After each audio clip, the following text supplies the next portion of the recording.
సినిమాతో ఒక్కసారిగా star heroine గా మారిపోయిన నేచురల్ బ్యూటీ సాయి పల్లవి ఈ సినిమాలో భానుమతి క్యారెక్టర్ తో తెలుగు ప్రేక్షకులను ఫిదా చేసింది. అయితే ఏ హాట్ టాపిక్ దొరికినా వదలని మన గాసిప్ గానా బ్యాచ్ లు సాయి పల్లవి పర్సనల్ లైఫ్ ని కూడా వదలట్లేదు. ఆమె పుట్టిన ఊరి నుండి తిరుగుతున్న కార్ వరకు అన్ని ఆరాలు తీసి మరి నెట్జెన్స్ లో ఉన్న క్రేజ్ ని క్యాష్ చేసుకుంటున్నారు. తాజాగా ఆమె పెళ్లయిందంటూ ఇవిగో మెట్లు అదిగో సాక్ష్యం అంటూ హల్చల్ చేస్తున్నారు. అది ఎంతవరకు నిజం అని వీడియో చూసిన వాళ్ళు కొంతమంది అయితే సాయి పల్లవి ఫోటోలపై ఆరా తీసిన వారు మరికొందరు. ఏదేమైనా సాయి పల్లవికి పెళ్లయిందా కాలేదా అన్నది అమ్మడు చెప్పే వరకు నమ్మమని ఫ్యాన్స్ భీష్మించుకుని కూర్చున్నారు.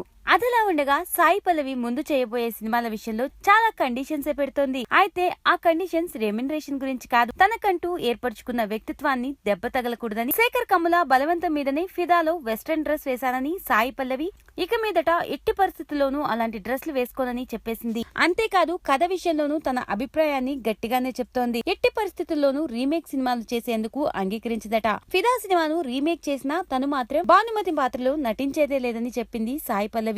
నాగశౌర్య హీరోగా తెరకెక్కుతున్న బైలింగ్వల్ సినిమాను పూర్తి చేసే పనిలో ఉన్న ఈ భామ కోసం చాలా మంది దర్శక నిర్మాతలు ఎదురు చూస్తున్నారు.